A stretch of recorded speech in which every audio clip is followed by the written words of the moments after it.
وقال تبارك وتعالى إنا نحن نزلنا الذكر وإنا له لحافظون. وقال النبي صلى الله عليه وسلم يقال لصاحب القرآن اقرأ وارتق ورتل كما كنت ترتل في الدنيا فإن منزلك عند آخر آية تقرأها أو كما قال عليه الصلاة والسلام. آج کی یہ محفل اور آج کا یہ جمع ہونا تکمیل قرآن کی نسبت سے ہے. اللہ تعالیٰ سے دعا ہے اللہ تعالیٰ اس جمع ہونے کو ہماری بخشش کا ذریعہ بنائے. میرے قابل صد احترام بھائیوں، دوستوں، بزرگوں، اللہ تعالیٰ نے ہمیں نبی دیا، سارے نبیوں سے اعلیٰ، افضل، ارفع، انور، اشرف، اعلم. اور اللہ تعالیٰ نے ہمیں کتاب دی، ساری آسمانی کتابوں سے اعلیٰ، افضل. اور اللہ تعالیٰ نے ہمیں امت میں پیدا فرمایا، ساری امتوں سے افضل امت. نبی سارے نبیوں کے سردار، کتاب ساری کتابوں کی سردار، امت ساری امتوں کی سردار. نبی کیسے دیا؟ یتلألؤ وجہہ تلألؤ القمر لیلۃ البدر. ایسے نبی دیے کہ جن کا چہرہ 14ویں رات کے چاند کی طرح چمکتا تھا. جابر بن سمرہ فرماتے ہیں مسجد نبوی میں اللہ کے رسول تشریف فرما تھے، سرخ داری دار چادر اوڑھی تھی اور 14ویں کی رات تھی. میں کبھی چاند کو دیکھا، کبھی مدینے میں بیٹھے چاند کو دیکھا، کبھی آسمان پر نظر آئے ہوئے چاند پر نظر پڑتی اور کبھی مدینے کے چاند پر نظر پڑتی. واللہ مجھے آسمان کے چاند سے زیادہ خوبصورت مدینے کا چاند نظر آ رہا تھا. نبی ایسا دیا کہ اللہ تعالیٰ کے رسول معراج پر گئے اور اللہ تعالیٰ سے ہم کلام ہوئے اور اللہ سے فرما رہے یا رب اتخذت ابراہیم خلیلا وموسیٰ کلیما وَأَلَنْتَ لِدَاوُدَ الْحَدِيدَ وَسَخَّرْتَ سُلَيْمَانَ الرِّيَاحَ وَأَحْيَيْتَ الْعِيسَى الْمَوْتَى فَمَاذَا جَعَلْتَ لِي. اے اللہ آپ نے ابراہیم کو اپنا خلیل بنایا، موسیٰ کو کلیم بنایا، داؤد علیہ السلام کے لیے لوہے کو نرم کیا، سلیمان علیہ السلام کے لیے ہوا کو تابع کیا، عیسیٰ علیہ السلام کے لیے مردے زندہ کیے. فَمَاذَا جَعَلْتَ لِي. اے اللہ تو نے میرے لیے کیا دیا ہے؟ اللہ تعالیٰ فرماتے ہیں میرے حبیب میں نے جو آپ کو دیا ہے وہ میں نے کسی کو نہیں دیا. میں نے جو آپ کو دیا ہے وہ میں نے کسی کو نہیں دیا. اے اللہ وہ کیا ہے؟ اللہ تعالیٰ نے فرمایا اللہ ذکرت الا ذکرت معی. میرے حبیب جہاں میرا نام ہوگا وہاں آپ کا نام ساتھ جڑا ہوگا. لا الہ الا اللہ آگے کیا ہے؟ محمد الرسول اللہ. لا الہ الا اللہ. آدم علیہ السلام آئے، ان کے ساتھ کلمہ اترا لا الہ الا اللہ. آدم صفی اللہ. شیس علیہ السلام آئے، کلمہ بدل گیا لا الہ الا اللہ. شیس نبی اللہ. نوح علیہ السلام آئے، کلمہ بدل گیا لا الہ الا اللہ. نوح نجی اللہ. ابراہیم علیہ السلام آئے، کلمہ بدلا لا الہ الا اللہ. ابراہیم خلیل اللہ. نبی آتے گئے، کلمہ بدلتا گیا. جب جناب رسول اللہ صلی اللہ علیہ وسلم دو جہان کے سردار تشریف لائے تو لا الہ الا اللہ محمد الرسول اللہ اسے قیامت کا دھماکہ بھی نہیں مٹا سکتا. لا الہ الا اللہ محمد الرسول اللہ یہ اب قیامت تک باقی رہے گا. قرآن اس کی گواہی دیتا ہے براءۃ من اللہ ورسولہ اذان من اللہ ورسولہ فاذنوا بحرب من اللہ ورسولہ ومن یشاقق اللہ ورسولہ ومن یحادد اللہ ورسولہ ومن یطع اللہ ورسولہ. اللہ قرآن میں پکار کر کہہ رہا ہے جہاں میرا نام آئے گا میرے حبیب وہاں ساتھ تیرا نام آئے گا. یہ ہمارے نبی کی شان ہے کہ اللہ نے ہمیں نبی دیا، سارے نبیوں کا سردار، سارے نبیوں کا امام، خاتم الانبیاء، خاتم الرسل، نبی الرحمہ، نبی التوبہ، جو نبی ساری امت کے لیے تڑپنے والا، مچلنے والا، رونے والا، مسلم شریف کی روایت ہے، اللہ کے رسول مسجد نبوی میں بیٹھے ہیں اور آنکھوں سے سیل روا ہے، آنکھوں سے آنسو جاری ہے اور داڑھی تر ہو رہی ہے اور ہاتھ آسمان کی طرف اٹھے ہیں اور فرما رہے یا رب، اے میرے رب، اللہم انہو قال لک ابراہیم فمن تبعنی فانہو منی ومن عصانی فانک غفور رحیم۔ اے اللہ، تیرے ابراہیم نے کہا تھا یہ میرے بندے ہیں، جو میری مانے وہ میرے ہیں، جو نہ مانے تو رب غفور ہے، پکڑ لے یا معاف کر لے، تو قدرت رکھتا ہے۔ عیسیٰ علیہ السلام نے کہا تھا ان تعذبہم فانہم عبادک وان تغفر لہم فانک انت العزیز الحکیم۔ اے اللہ، یہ تیرے بندے ہیں، تو انہیں معاف کر یا پکڑ لے۔ وانا اقول، میں یہ نہیں کہوں گا جو ابراہیم علیہ السلام نے کہا تھا، میں وہ بھی نہیں کہوں گا جو عیسیٰ علیہ السلام نے کہا تھا، میں کہوں گا یا رب امتی امتی، اللہم اغفر لامتی امتی۔ اے اللہ، میری امت کو معاف کر دے، معاف کر دے، نہیں کرنا پھر بھی کر دے۔ اتنا روئے، فجعل یتکرر ویبکی، بار بار اس جملے کو دہرا رہے، آنکھوں سے آنسو بہہ رہے، داڑھی آنسو سے تر ہو رہی ہے۔ اللہ نے جبریل کو بھیجا، جاؤ دوڑ کے جاؤ، میرے نبی سے پوچھ کر آؤ، ما یبکی کا، یا رسول اللہ کیوں آپ اتنا پریشان ہو رہے ہیں، کیوں آپ اتنا غم کر رہے ہیں، کیوں آپ اتنا رو رہے ہیں؟ تو اللہ کے رسول فرماتے جبریل ابکی علی امتی، مجھے میری امت کا غم رلا رہا ہے۔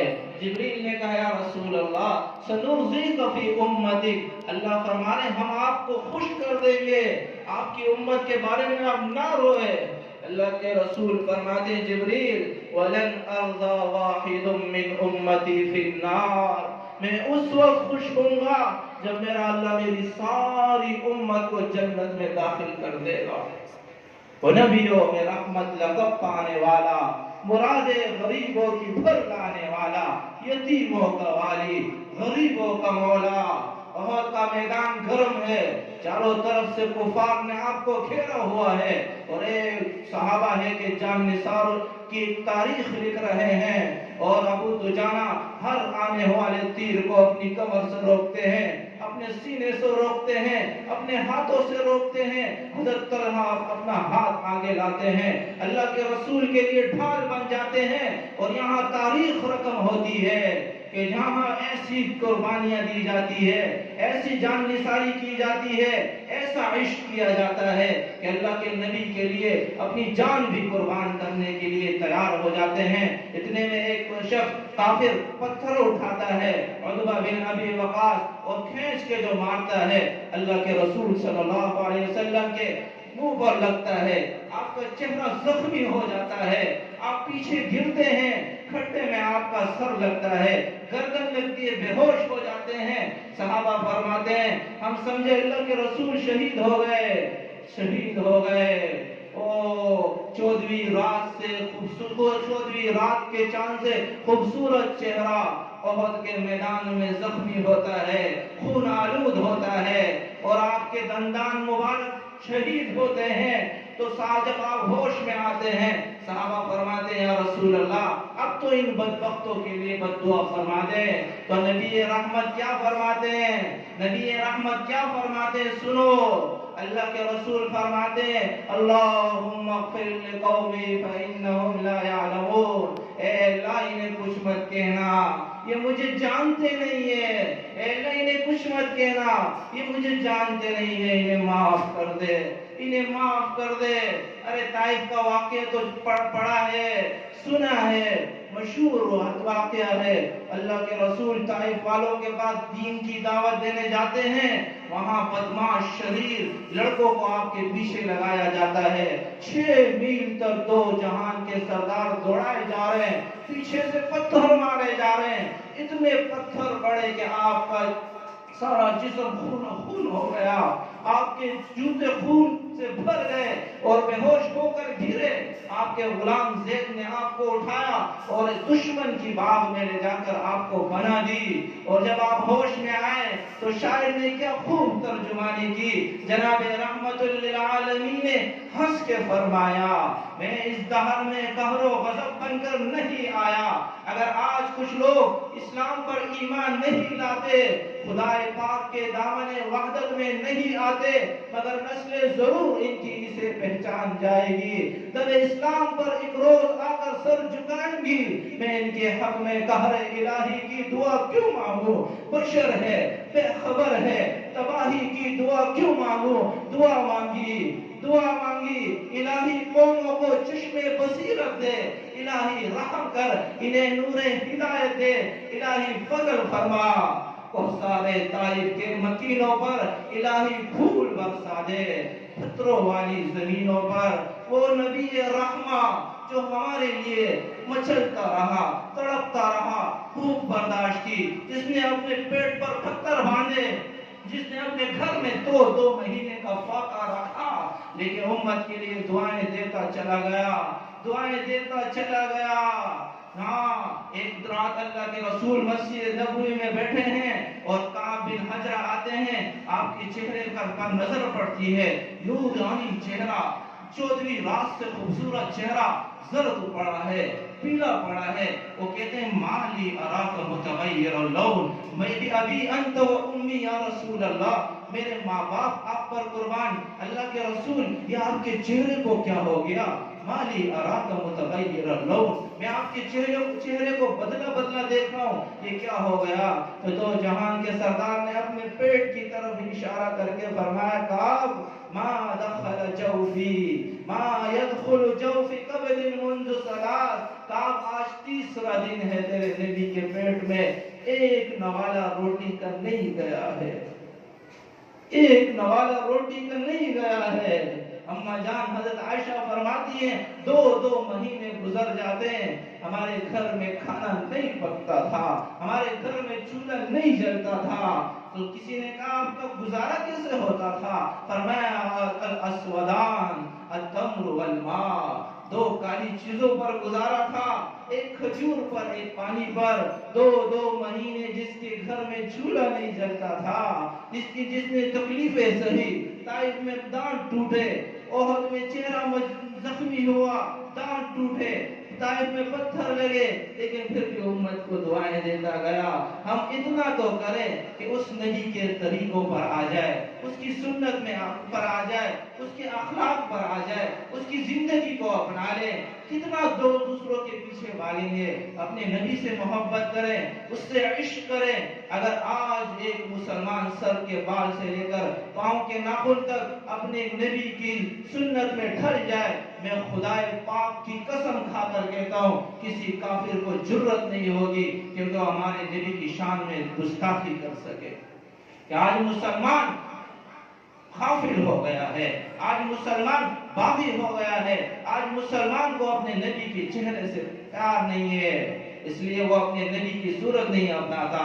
اور میں نے یہ کہا اللہ نے ہمیں نبی دیا، سارے نبیوں سے اعلیٰ، قرآن دیا ساری کتابوں سے اعلیٰ، پچھلے نبیوں کو جو کتابیں دی گئی اسے بدل دیا گیا، اس میں تبدیلیاں کر دی گئی، اس میں اپنی طرف سے اضافہ کیا گیا، لیکن قرآن کے بارے میں اللہ تعالیٰ نے فرمایا اِنَّا نَحْنُ نَزَّلْنَا الذِّكْرَ وَإِنَّا لَهُ لَحَافِظُونَ، اسے ہم نے اتارا ہے، ہم اس کے محافظ ہیں، اور جس چیز کا ذمہ اللہ لے لے، جس کی حفاظت اللہ اٹھا لے، میرے رب کی قسم اسے کوئی زیر زبر نہیں کر سکتا، اس کا زبر کوئی زیر نہیں کر سکتا، اس کا پیش کوئی ہٹا نہیں سکتا۔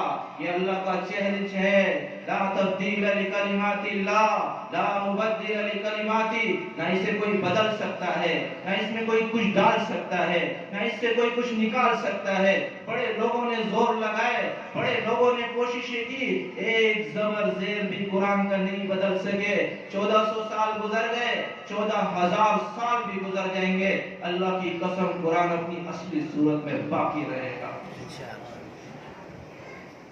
1935 میں جرمن بڑی طاقتور حکومت بن کر سامنے آئی، وہاں کے پادری اور پروفیسر جمع ہو گئے، 17 بائبل جمع کیے، 17 بائبل جو تحریف شدہ ہے، جو جس میں رد و بدل کر دیا گیا ہے، اور اسے سپر کمپیوٹر میں ڈال کر چیک کیا تو ساری اسکرین غلطیوں سے بھر گئی۔ وہ سارے پریشان ہو گئے، اس میں کون سی صحیح کون سی غلط ہے، کس کو مانے کس کو چھوڑے، یہاں تو دن اور رات کا فرق ہے، یہاں تو مغرب اور مشرق کا فرق ہے، یہ کس کو مانے کس کو چھوڑے۔ ایک پادری نے کہا مسلمانوں کا قرآن بھی اسی طرح غلطیوں سے بھرا ہوا ہوگا۔ 1935 ہاتھ کی لکھائی کا دور تھا، پرنٹ کا دور نہیں تھا۔ 30,000 قرآن ساری دنیا سے جمع کیے، 30,000 قرآن، اپنی 17 بائبل جمع کیے، مسلمانوں کے 30,000 قرآن ساری دنیا سے جمع کیے، اور ہاتھ کا لکھا ہوا تھا، کہیں زبر زیر میں غلطی ہو جاتی ہے، آیت کے آگے پیچھے لکھنے میں غلطی ہو جاتی ہے، لیکن جب 30,000 قرآن پاک کو جمع کر کے سپر کمپیوٹر میں ڈالا تو ایک بھی غلطی نہیں آئی، ایک زبر زیر کی بھی غلطی نہیں آئی، وہ سارے کے سارے پادری پروفیسر مسلمان ہو گئے۔ یہ قرآن اللہ کے رسول صلی اللہ علیہ وسلم کا عالمی آفاقی معجزہ ہے، لا مبدل لکلماتی، اسے کوئی بدل نہیں سکتا، اس میں کوئی تبدیلی نہیں کر سکتا، اس کا اللہ چیلنج کرتا ہے، فَأْتُوا بِسُورَةٍ مِّن مِّثْلِهِ، ہے کوئی اس قرآن کے مقابلے میں ایک سورت لا کر دکھا دے، فَأْتُوا بِسُورَةٍ مِّن مِّثْلِهِ، ہے کوئی قرآن کے مقابلے میں ایک آیت لا کر دکھا دے، کوئی نہیں لا سکتا۔ آج سائنس نے کتنی ترقی کر لی ہے، لوگ چاند پر چلے گئے، لوہے کو محنت کی ہوا میں اڑا دیا، لیکن قرآن کے مقابلے میں ایک آیت بھی نہیں بنا سکتے۔ اللہ چیلنج کرتا ہے دانشوروں کو بھی، سائنسدانوں کو بھی، پڑھے لکھوں کو بھی، ان ڈگریوں والوں کو بھی چیلنج ہے اللہ کا، فَأْتُوا بِسُورَةٍ مِّن مِّثْلِهِ، ہے کوئی جو قرآن کے مقابلے میں ایک سورت لا کر دکھا دے۔ یہاں اللہ کا پہرا ہے، یہ اللہ کا کلام ہے۔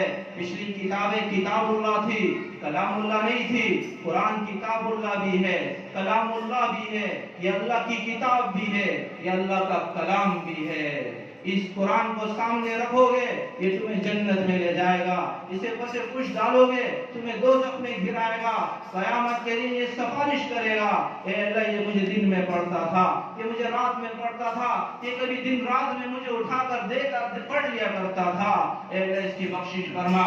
اللہ اس قرآن کی سفارش اور اس کی بخشش فرمائیں گے۔ اور جس کے بارے میں قرآن نے کہا یا اللہ نہ اس نے مجھے دن میں اٹھایا، نہ اس نے مجھے رات کو پڑھا، اے اللہ یہ مجھے تاخچوں میں رکھتا رہا، غلافوں میں لپیٹ کر اتنی اونچی جگہوں پر رکھا ہے آج ہم نے قرآن کو کہ اٹھانے کی بھی زحمت نہیں ہوتی۔ آج ہم نے قرآن کے ساتھ بڑی ناانصافی کی ہے، ہم نے قرآن کے ساتھ انصاف نہیں کیا، مجھے معاف کرنا، ہم نے قرآن کی توہین کی ہے، ہم نے قرآن کے ساتھ انصاف نہیں کیا ہے۔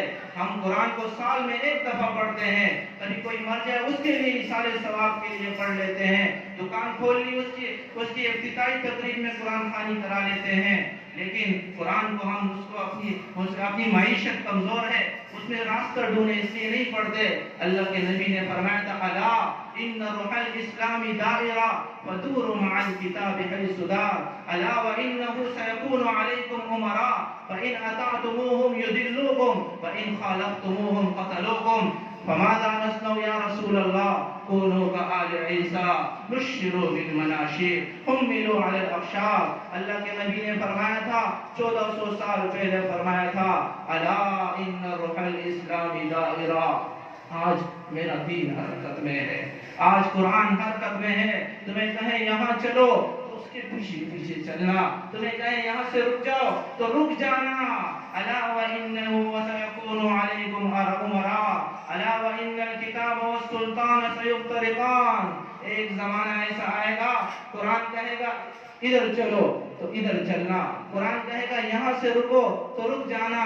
ایک زمانہ ایسا آئے گا کہ میری کتاب کا راستہ اور ہو جائے گا، قرآن حکومت کا راستہ اور ہو جائے گا، حکومت کا راستہ اور ہو جائے گا، کتاب کا راستہ اور ہو جائے گا. دنیا کی دوڑ لگاؤ گے تو قرآن ہاتھ سے جائے گا. قرآن کو ہاتھ میں پکڑو گے تو دنیا کی دوڑ ہاتھ سے جائے گی. دنیا ہاتھ سے نہیں جائے گی. یہ حرص و ہوس، یہ حسد، یہ لالچ، یہ ہاتھ سے جائے گی. ورنہ قرآن کو پکڑو گے تو اللہ دنیا بھی دے گا، آخرت بھی دے گا.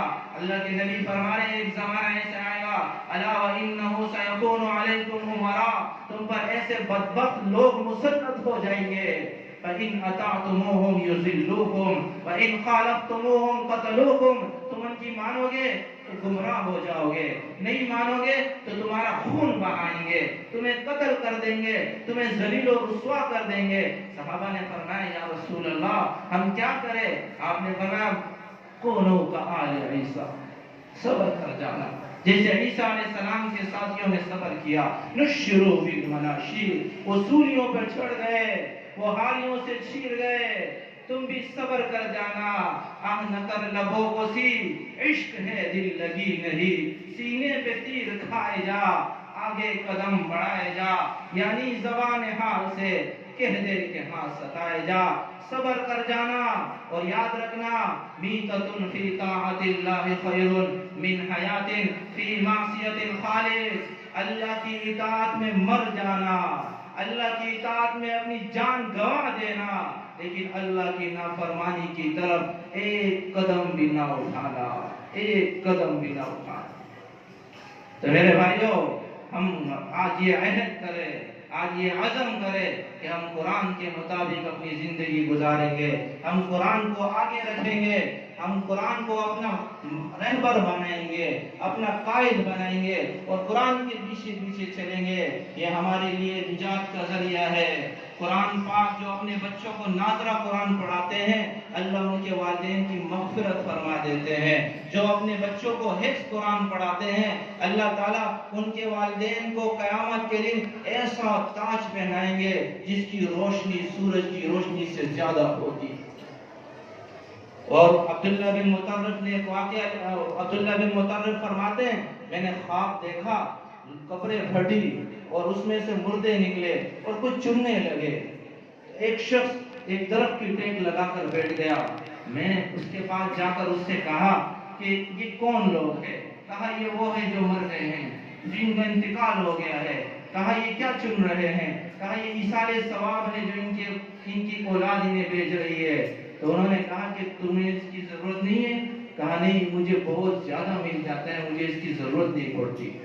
کہا کیسے زیادہ مل جاتا ہے؟ کہا میں نے اپنے بیٹے کو حافظ قرآن بنایا ہے، وہ روزانہ ایک قرآن پڑھ کر مجھے ایصال ثواب کر دیتا ہے، مجھے اس کی چننے کی ضرورت نہیں پڑتی. اور اس نے کہا کہ تمہارا بیٹا کیا کرتا ہے؟ کہا میرا بیٹا حافظ قرآن ہے، وہ مٹھائی کی دکان میں فلاں بازار میں کام کرتا ہے.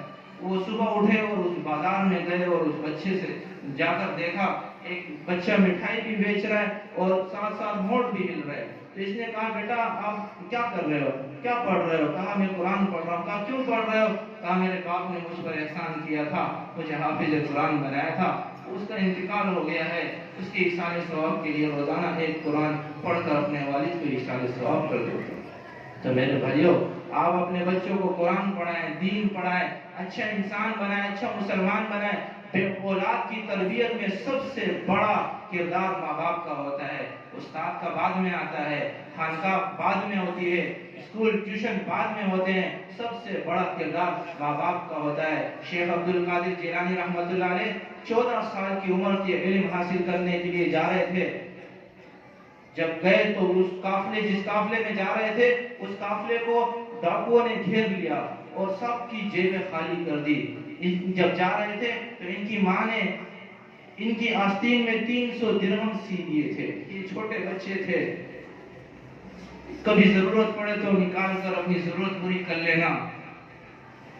جا رہے تھے، ڈاکوؤں نے قافلے کو گھیر لیا، سارا سامان لوگوں کا لوٹ لیا. ایک ڈاکو نے اس سے پوچھ لیا کہ تمہارے پاس بھی کچھ ہے؟ کہاں ہے؟ کیا ہے؟ کہا 300 درہم ہے. کہا کہاں ہے؟ کہا میری آستین میں سیے ہوئے. جب دیکھا تو 300 درہم بہت بڑی رقم تھی، پورے سال کا راشن تھا. تو ڈاکو بڑا حیران ہوا اور اسے اپنے سردار کے پاس لے گیا. کہا سردار اس بچے کی بات سنو، یہ کیا کہہ رہا ہے؟ کہا کیا بات ہے؟ کہا بیٹا تم نے انہیں کیوں بتایا؟ اگر تم نہ بتاتے انہیں کوئی پتہ نہ چلتا، تم نے کیوں بتایا؟ کہا میری ماں نے کہا تھا کہ جان چلی جائے لیکن جھوٹ نہ بولنا، بیٹا جان چلی جائے پر جھوٹ کبھی نہ بولنا۔ تو ڈاکو کا سردار رونے لگا اور کہا اے میرے رب، یہ معصوم سا بچہ اپنی ماں کا اتنا فرما بردار ہے، میں مکمل انسان ہو کر تیرا نافرمان ہوں، اے اللہ میں اس بچے کی سچائی کے تو پھر توبہ کرتا ہوں، مجھے معاف کر۔ یہ ماں باپ کا کردار ہوتا ہے اولاد کو اچھا انسان بنانے میں۔ بہلول رحمت اللہ علیہ گزر رہے تھے تو چند بچے اخروٹ کے ساتھ کھیل رہے، ایک بچہ رو رہا ہے، تو یہ سمجھے اس کے پاس اخروٹ نہیں اس لیے رو رہا ہے، تو اس نے کہا بیٹا آپ رو نہیں، میں آپ کو اخروٹ لے دیتا ہوں۔ کہا بہلول ہم دنیا میں کھیلنے نہیں آئے۔ تو بہلول رحمت اللہ علیہ اس کی بات سن کر بے ہوش ہو گئے، ہوش میں آئے، کہا بیٹا ابھی تو آپ بچے ہو،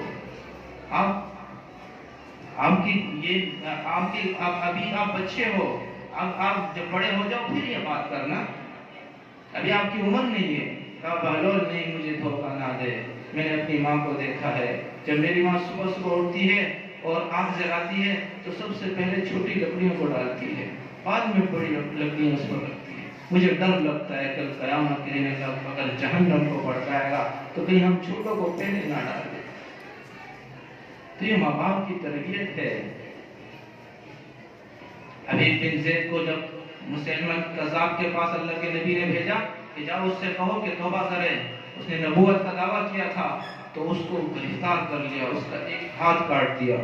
کہا مجھے نبی مانتا ہے؟ اشہد انی رسول اللہ، مجھے نبی مانتا ہے؟ اس نے کہا لا اسمع، مجھے آواز نہیں آتی۔ کہا اللہ کے رسول کو نبی مانتا ہے؟ کہا ہاں اللہ کے رسول اللہ کے آخری نبی ہے۔ اس نے کہا مجھے نبی مانتا ہے؟ کہا نہیں مانتا۔ دوسرا ہاتھ کاٹ دیا، پاؤں کاٹ دیا، دوسرا پاؤں کاٹ دیا، اس کی زبان کاٹ دی۔ حبیب بن زید تڑپ تڑپ کر جان دے دی۔ جب ان کی ماں کو پتا چلا کہ تیرے بیٹے کو مسلمہ نے اس طرح ہاتھ پاؤں کاٹ دیے، زبان کاٹ دی، اس طرح شہید کر دیا، تو انہوں نے فرمایا، ان کی ماں نے فرمایا ھذا الیوم ارضعتہ، ارے اسی دن کے دیکھنے کے لیے تو میں نے اپنے بیٹے کو دودھ پلایا تھا کہ میں دیکھوں میرا بیٹا اللہ پر کیسے قربان ہوتا ہے۔ تو میرے بھائیوں وقت زیادہ ہو گیا ہے، اللہ تعالیٰ جو سنا گیا، جو کہا گیا، اس پر ہم سب کو عمل کی توفیق نصیب فرمائے۔ ایک چھوٹا سا واقعہ سنا دیتا ہوں، آپ حضرات سے یہ کہتا ہوں کہ ماں باپ کی خدمت کریں، ان کو عبید اللہ بن عمیر فرماتے ہیں ایک شخص میرے پاس آیا اور اس نے کہا کہ میں نے اپنی ماں کو کندھے پر بٹھایا اور خراسان سے لے کر چلا اور سارے بیت اللہ کا حج کروایا، اور کہا کہ میں نے اپنی ماں کا حق ادا کر دیا۔ تو انہوں نے فرمایا بیٹا جو تو نے 2 سال دودھ پیا تھا، ایک گھونٹ دودھ کا بھی حق نہیں ادا کیا۔ ماں باپ کا حق ادا نہیں ہو سکتا۔ مالک بن دینار فرماتے ہیں میں 1 سال حج پر گیا، اتنے سارے لوگ تھے، میں نے اللہ سے دعا کی اللہ ان میں کس کا حج قبول ہے، کس کا مردود ہے، مجھے بتا دے، تاکہ جس کا قبول ہے اسے خوشخبری سناؤں، جس کا مردود ہے اسے بتاؤں کہ اپنا اعمال ٹھیک کر۔ تو رات کو سوئے اور خواب آیا کہ مالک سب کا حج قبول ہے، ایک شخص کا قبول نہیں ہے۔ تو میں نے کہا وہ کون ہے؟ کہا محمد بن ہارون بلخی ہے۔ تو میں صبح اٹھا اور بلخ کے لوگوں کو تلاش کرنے لگا، تو مجھے وہاں بلخ کے کچھ لوگ ملے، تو میں نے ان سے کہا محمد بن ہارون بلخی کو جانتے ہو؟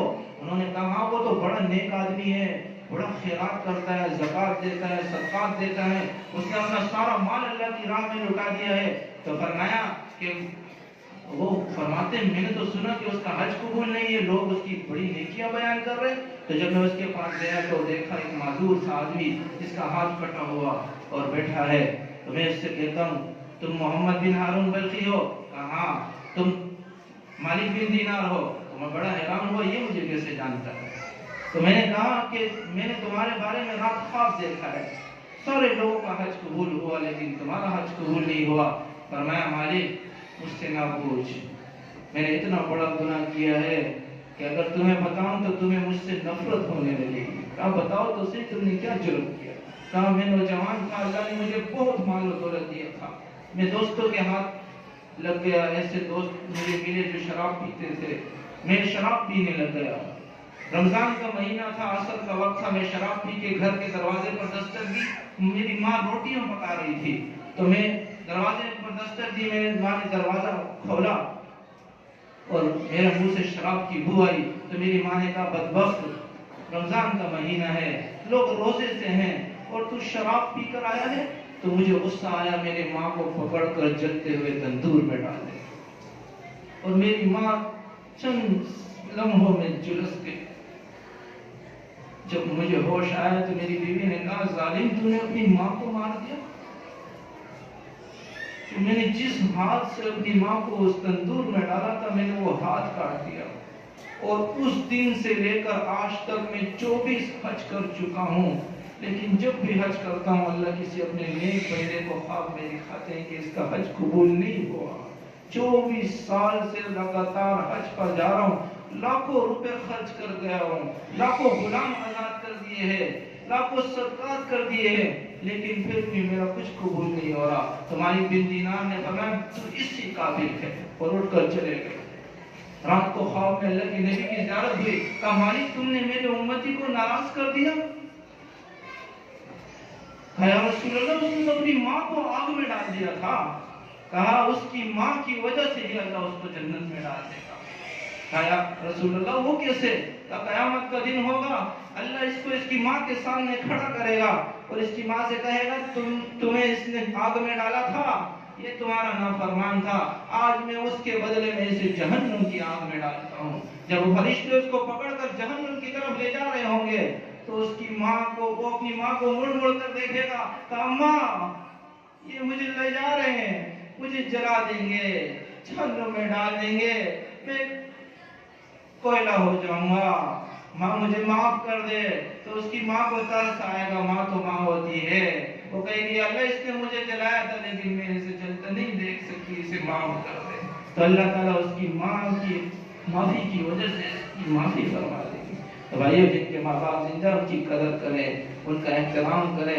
ماں باپ بہت کچھ ہے، پیسہ سب کچھ نہیں ہے، ماں باپ کی دعائیں تمہیں وہاں لے جائے گی جہاں پیسہ بھی نہیں لے جا سکتا۔ سب اس کی کوشش کریں گے نا انشاءاللہ۔ اللہ تعالیٰ ہمارے بھائی کو مبارک کرے، یہ ان کے بیٹے کا یہ